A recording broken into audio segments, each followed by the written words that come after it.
तो चलिए बात करते हैं डी ब्लॉक एलिमेंट्स की। आज के इस वीडियो लेसन्स में हम डिस्कस करेंगे डी ब्लॉक एलिमेंट्स के बारे में। हम क्लासिफिकेशन डिस्कस कर रहे हैं, ठीक है। पीरियोडिक टेबल्स में सब शेल के बेसिस पे एलिमेंट्स को क्या किया है, क्लासिफाई किया है। ब्लॉक वाइज में क्लासिफाई किया है कि कौन से सब शेल्स में डिफरेंशिएटिंग इलेक्ट्रॉन्स जो है एंटर हो रहा है। दो ब्लॉक कंप्लीट हो चुके हैं। जैसे एस ब्लॉक में दो ग्रुप आ जाता है, जैसे एस ब्लॉक ये वाला है दो ग्रुप, यहाँ पे जो दो कॉलम है ये एस ब्लॉक है, ग्रुप 1 एंड ग्रुप 2। और ग्रुप नंबर 13 से लेकर ग्रुप नंबर 18 तक जितने भी एलिमेंट्स आएंगे इनको हमने क्लासिफाई कर दिया था पी ब्लॉक में, क्योंकि लास्ट इलेक्ट्रॉन किस में जाता है, पी सबशेल में।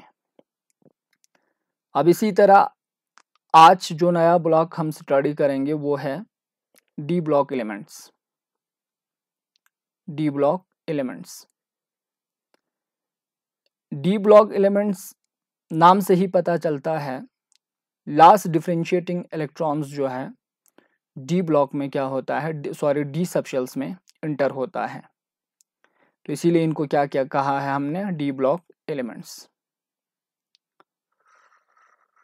तो इन एलिमेंट्स की एक खास जनरल इलेक्ट्रॉनिक कन्फिगरेशन होगी, और वो जनरल इलेक्ट्रॉनिक कन्फिगरेशन जो है n-1 डी 1 to 10 का मतलब है डी में 1 से लेकर 10 तक इलेक्ट्रॉन जो है इसमें एकोमोडेट हो सकते हैं और ns2 आते हैं।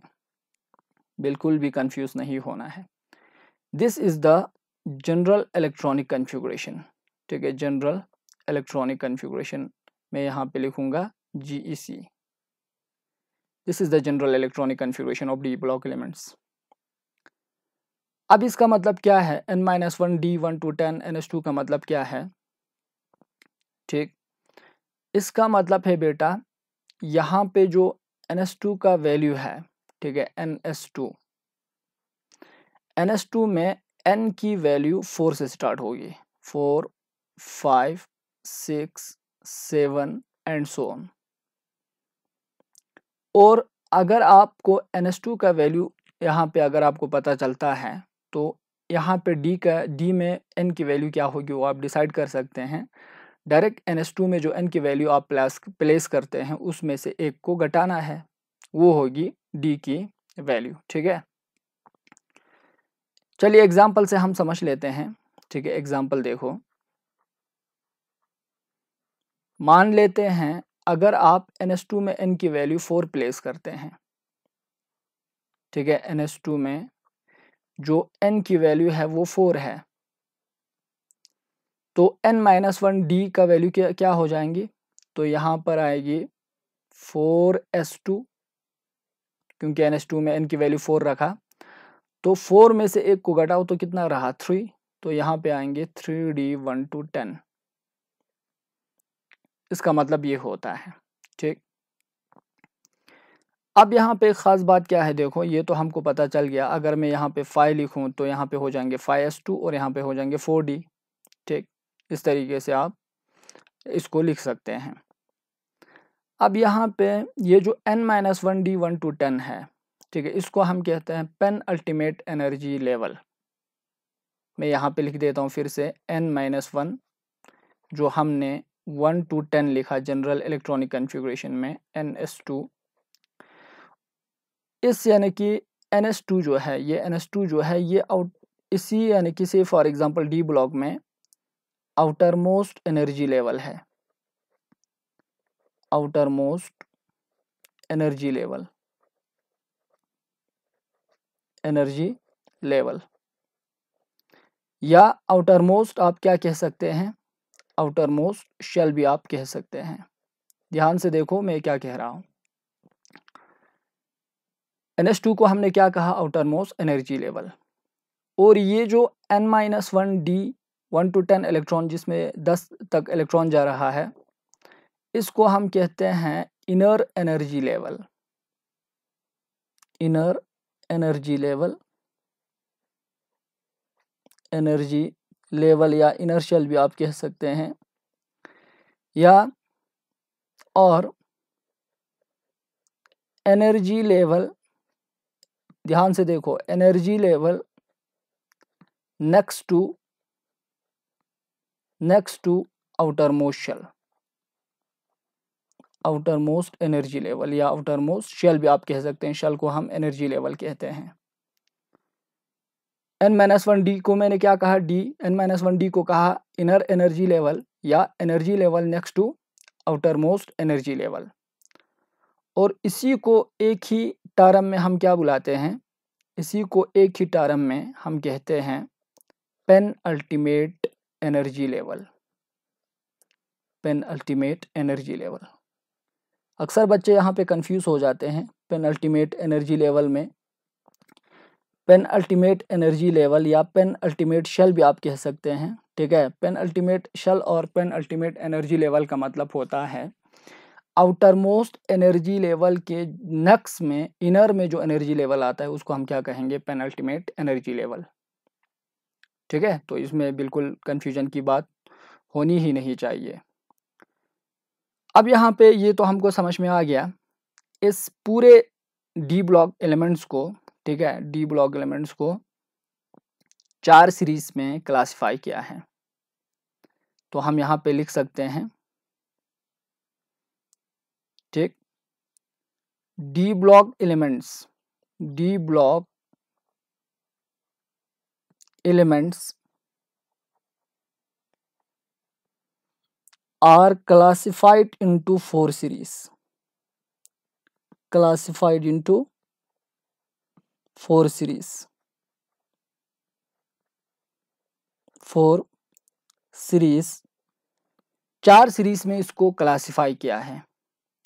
अब देख सकते हैं यहाँ पे मैं कलर यूज़ करूँगा पीरियोडिक टेबल में, अच्छे से देखो, रेड कलर। ये जो सिकेंडियम है यहाँ पे, ये सिकेंडियम है, सिकेंडियम से लेकर जिंक तक इसको हम बोलते हैं फर्स्ट सीरीज। ये टेरियम से लेकर कैडमियम तक सेकंड सीरीज। इसी तरीके से यहाँ पर लेंथनम आता है, ठीक है, लेंथनम से लेकर मरकरी तक थर्ड सीरीज। इसी तरह यहाँ पे आएंगे आपको एक्टिनियम से लेकर कोपर्निसियम तक, यहाँ तक, ठीक है, यहाँ तक 4 सीरीज। तो 4 सीरीज में इसको क्लासिफाई किया है। और हर सीरीज में, ठीक है, एवरी सीरीज या ईच सीरीज, ईच यानी कि series contain 10 element, contain 10 elements. हर सीरीज में कितने एलिमेंट्स आएंगे, 10 एलिमेंट्स आएंगे। आप देख सकते हैं फर्स्ट सीरीज में सेकेंडियम से जिंक तक काउंट करो तो आपको 10 मिलेंगे। इसी तरह हर सीरीज में कितने एलिमेंट्स है, 10 एलिमेंट्स। और यहाँ से भी पता चलता है, देखो, अगर डी में 10 इलेक्ट्रॉन जा रहा है तो यहाँ पे नंबर ऑफ जो से फॉर एग्जाम्पल्स एलिमेंट्स होगी वो कितने होगी, वो हो जाएंगे यहाँ पे 10 एलिमेंट्स। अब देखो यहाँ पे, अब वो 4 सीरीज क्या है, देखो 4 सीरीज को अलग अलग सा नाम रखा है, ठीक है। मैंने कहा कि classified into 4 series, D block element को क्लासिफाई किया है, क्लासिफाइड इनटू 4 सीरीज, 4 सीरीज। अब वो 4 सीरीज क्या है, किस बेसिस पे इसको क्लासिफाई किया है, उसको समझना है। इन 4 सीरीज को क्लासिफाई किया है corresponding to the filling of d energy level, कि किस सीरीज में कौन सा डी एनर्जी लेवल जो है फिलअप हो रहा है, उसके बेसिस पे हमने क्या किया है, क्लासिफाई किया है। फॉर एग्जाम्पल, अगर यहाँ पे n की वैल्यू NS2 में 4s2 है तो यहाँ पे क्या आया था, 3d। तो जो लास्ट इलेक्ट्रॉन जो है, अब वो प्रिंसिपल के हिसाब से इन एलिमेंट्स में पहले 4s में इलेक्ट्रॉन जाएंगे, इसके बाद 3d में जाएंगे, ये तो पता होना चाहिए। तो लास्ट इलेक्ट्रॉन भी कहाँ जाएंगे, 3d में। तो इसीलिए corresponding to the filling of last यानी कि डिफरेंशिएटिंग इलेक्ट्रॉन इन डी यानी कि सबशेल्स, ठीक है, या डी एनर्जी लेवल में डिफरेंशिएटिंग इलेक्ट्रॉन किस यानी कि डी एनर्जी लेवल में जा रहा है उस बेसिस पे क्लासिफाई किया है। अगर वो डिफरेंशिएटिंग इलेक्ट्रॉन 3D में जाता है उसको क्या कहेंगे, 3D सीरीज, 3D सीरीज, और इसको फर्स्ट सीरीज भी कहा जाता है। अगर और 3D की इलेक्ट्रॉनिक कन्फिग्रेशन में अच्छी बात क्या है, देखो 3D सीरीज में इलेक्ट्रॉनिक कन्फिग्रेशन हो जाएगी 4s2 3D 1 to 10। खैर छोड़िए, वो हम आगे भी डिस्कस करेंगे इलेक्ट्रॉनिक कन्फिग्रेशन। अगर 4D में जाता है इलेक्ट्रॉन 4D, ठीक है, 1 to 10 और यहाँ पे आएंगे 5s2, तो इसको हम कहेंगे 4D सीरीज, 4D सीरीज। इसी तरह 6s2 यहाँ पे क्या आएंगे 5D, सॉरी यहाँ पे 5D10, 1 to 10, तो यहाँ पर ये कौन सा सीरीज होना चाहिए, ये होना चाहिए बेटा 5D सीरीज, 5D सीरीज। और इसी तरह यहाँ पे 7s2 आएंगे और यहाँ पे 6D1 2 इलेक्ट्रॉन जाएंगी और इसको हम क्या कहेंगे 6D सीरीज, 6D सीरीज। अब आप समझ गए होंगे, ठीक है। तो टोटल कितने सीरीज हुए, 4 series, 3D series, 4D series, 5D series, 6D series. चलिए पीरियोडिक टेबल में देख लेते हैं। अब इस पीरियोडिक टेबल में जैसे कि मैंने सेकेंडियम को फर्स्ट सीरीज कहा, इसी फर्स्ट सीरीज को यहाँ पे, ठीक है, इसी फर्स्ट सीरीज को 3D सीरीज कहा जाता है। और 3D सीरीज में एलिमेंट्स जो है सेकेंडियम से स्टार्ट होता है, जिंक पेंट हो जाता है। इसी तरह यथेरियम्स वाले सीरीज को हम कहेंगे, जो कि सेकंड सीरीज था, इसको 4D सीरीज कहेंगे। इसी तरह यहाँ पे जो लेंथरम वाला सीरीज था, इसको हम क्या कहेंगे 5D सीरीज। इसी तरह यहाँ पे जो एक्टिनियम वाला सीरीज था, जो कि 4 सीरीज था, इसको हम क्या कहेंगे 6D सीरीज। तो इस तरीके से 4 सीरीज में इसको क्लासिफाई किया है डी ब्लॉक एलिमेंट्स को, ठीक। अब देखो यहाँ पर ये जो 4 सीरीज में क्लासिफाई किया है, 3D series, 4D series, 6D series, हर एक में एलिमेंट्स आ रहा है। जैसे यहाँ पे 3D सीरीज में सेकेंडियम से लेकर सेकेंडियम एटॉमिक नंबर 21 2, यहाँ पे आ जाता है जिंक एटॉमिक नंबर 30, ठीक है। इस तरीके से इसमें यटेरियम से स्टार्ट हो जाता है, ठीक है। यटेरियम्स यहाँ पे आप देख सकते हैं पीरियोडिक टेबल्स में, यटेरियम से एटॉमिक नंबर 31 से लेकर कैडमियम 41 तक स्टार्ट हो रहा है, ठीक है। तो यहाँ पे आप लिख सकते हैं, ठीक है, 31 2, ठीक है, कैडमियम 41। इस तरीके से आप यहाँ पे 6D 5D सीरीज और 6D सीरीज में टोटल कितने एलिमेंट्स आते हैं, 10 एलिमेंट्स इसमें आते हैं, ठीक है। तो ये हुआ डी ब्लॉक को 4 सीरीज में क्लासिफाई किया है, तो ये चीज़ याद रखना है। अब यहाँ पे इन सीरीज की, ठीक है, डी ब्लॉक एलिमेंट की जनरल कैरेक्टरिस्टिक होता है, ठीक है। जनरल कैरेक्टरिस्टिक मतलब जो कि सब एलिमेंट्स कॉमन कैरेक्टरिस्टिक दिखाता है, इसको हम कहेंगे जनरल कैरेक्टरिस्टिक। तो वो जनरल कैरेक्टरिस्टिक क्या होगी, देखो, एक तो सारा ट्रांजिशन एलिमेंट जो है क्या है, मेटल, ठीक है, मेटल है, बहुत बढ़िया मेटल। और इन सब मेटल की मेल्टिंग बॉइलिंग पॉइंट बहुत ज़्यादा होता है, metals of high melting point and boiling point, ठीक है, बहुत तेज। और मेटेलिक करेक्टर जो है ट्रांजिशन प्रॉपर्टीज होता है, जैसे मेटेलिक करेक्टर एस और पी ब्लॉक के बीच में होता है, ठीक है, ना ज़्यादा मेटल ना ज़्यादा नॉन मेटल। दूसरा यहाँ पे ये सारे मेटल जो है डक्टाइल होता है, ड्रॉ करके आप इसको इजी से वायर बना सकते हैं, जैसे गोल्ड है, सिल्वर है, ठीक है। मेलिएबल होता है, जैसे आयरन है, ठीक है, इसको शीट बना सकते हैं। सोनोरस भी होता है, ये भी आप लिख सकते हैं। और ख़ास बात क्या है, बहुत बढ़िया कंडक्टर होता है, ठीक है। कंडक्टर होता है किसका, good conductor of heat and electricity, ठीक है। थर्मल कंडक्टर होता है, इलेक्ट्रिकल कंडक्टर भी होता है, ठीक है, good conductor of heat and electricity. और ये सारे एलिमेंट्स जो है, ठीक है, सॉलिड स्टेट में most of the element D blocks की वो कलरिट होता है। जैसे कॉपर देखो ब्लू होता है, गोल्ड देखो येलो होता है, ठीक है। तो हम लिख सकते हैं मोस्ट एलिमेंट्स आर कलरिट किसमें? इन सॉलिड स्टेट और सॉल्यूशन फॉर्म में भी होता है। कॉपर का सॉल्यूशन बनाएंगे ना, बिल्कुल ब्लू रहता है, ठीक है, ब्लू कलर। तो सॉल्यूशन या सॉलिड स्टेट में मोस्ट ऑफ द एलिमेंट कलरिट होता है। और ये खास बात क्या है, सारा एलिमेंट जो है वो पैरामैग्नेटिज्म होता है, पैरामैग्नेटिज्म। अब घबराना नहीं है इस टर्म को सुन के कि पैरामैग्नेटिज्म क्या होगा, बहुत इजी है।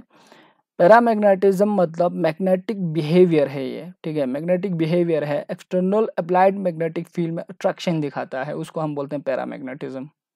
और पैरामैग्नेटिज्म क्यों होता है? क्योंकि अनपेयर्ड इलेक्ट्रॉन जितना आता है ना, उतना पैरामैग्नेटिज्म दिखाता है। तो डी ब्लॉक एलिमेंट में जितने भी एलिमेंट्स आएंगे उनमें से बहुत सारे एलिमेंट्स में n-1, ठीक है, n-1 डी में अनपेयर्ड इलेक्ट्रॉन रहता है। और इसी अनपेयर्ड इलेक्ट्रॉन की वजह से, ठीक है, अनपेयर्ड इलेक्ट्रॉन की वजह से पैरामैग्नेटिज्म दिखाता है, पैरामैग्नेटिज्म बिहेवियर। और ये सारा ट्रांजिशन एलिमेंट्स है डी ब्लॉक एलिमेंट में, चाहे आयरन हो, पैलेडियम हो, ठीक है, कैडमियम हो, सारा का सारा एलिमेंट्स जो है, बहुत सारा एलिमेंट्स गुड कैटलिस्ट होता है। गुड कैटलिस्ट मतलब जो 2 दिन 1 साल की रिएक्शन को घंटे में, या से फॉर एग्जांपल बहुत सारे यानी कि टाइम वाले रिएक्शन को जो है कम समय में यानी कि करवाता है, उसको हम बोलते हैं गुड कैटलिस्ट, ठीक है। कैटलिस्ट उसी को हम कहते हैं। जैसे आप देख सकते हैं 10 क्लास में क्या पढ़ा था, जैसे वनस्पति घी बनाते हैं, हाइड्रोजन, ठीक है, हाइड्रोजन गैस पास करते हैं, ठीक है, वनस्पति घी के ऊपर से इन प्रेजेंस ऑफ से फॉर एग्जांपल पैलेडियम कैटलिस्ट, तो ये कंडेंस हो जाता है। तो पैलेडियम क्या कर रहा है? पैलेडियम एकदम से जो है से फॉर एग्जांपल रिएक्शन की रेट को बढ़ा रहा है। और पैलेडियम कौन सा एलिमेंट है? डी ब्लॉक एलिमेंट्स है। ऑर्गेनोमेटेलिक केमिस्ट्री में डी ब्लॉक एलिमेंट्स के बहुत सारे कैटलिस्ट है जो अलग अलग रिएक्शंस में हम यूज़ करते हैं। जैसे एमोनिया की मैन्युफैक्चरिंग की बात करेंगे तो वहाँ पे वेनेडियम यूज़ होता है, ठीक है। तो बहुत सारे यानी कि एलिमेंट्स जो है, डी ब्लॉक एलिमेंट्स जो है कैटलिस्ट के तौर पर इस्तेमाल होता है। एलॉयज बहुत अच्छा एलॉयज बनाता है। एलॉयज क्या होता है? एलॉयज जो है सॉलिड सॉल्यूशन है, मिक्सचर ऑफ यानी कि मेटल। जैसे आप ब्रॉन्ज देखो, ठीक है, जिंक और कॉपर के बने होते हैं, ये भी एलॉयज है, ठीक है। तो आयरन, जैसे आजकल जो स्टेनलेस स्टील होता है उसमें आयरन के साथ कार्बाइड या टंगस्टन में कार्बन को मिलाया जाता है। तो इस तरीके के सॉलिड सॉल्यूशंस को या सॉलिड सब्सटेंस को जिसमें बहुत सारे मेटल मिक्स करके बनाते हैं उसको एलॉयज बोलते हैं। तो ये डी ब्लॉक एलिमेंट जो है एलॉयज की फॉर्मेशन करता है, बहुत बढ़िया बात है, ठीक है। एलॉयज क्या होता है? ड्यूरेबल भी होता है, लाइट वाइट होता है, ठीक है। तो बहुत सारे काम में आता है एलॉयज। और ख़ास बात क्या है, ये जो डी ब्लॉक एलिमेंट्स कंपाउंड बनाएगी वो कंपाउंड जो है आयनिक भी बना सकता है, आयनिक भी होगा और कोवलेंट भी हो सकता है, ठीक है। और कोवलेंट कंपाउंड मींस आयनिक और कोवलेंट कंपाउंड दोनों की फॉर्मेशन करता है, ठीक है। तो ये रहा general characteristic of D block elements, और इसको अच्छे से कॉपी पे लिखना है। नेक्स्ट यानी कि वीडियो लेसन्स में, अभी ये ख़त्म नहीं हुआ है, नेक्स्ट वीडियो लेसन्स में हम एक एक सीरीज़ को स्टडी करेंगे और साथ साथ मैं ट्रिक्स दूंगा किस तरीके से इसको याद रखना है। तो thanks for watching my video lesson.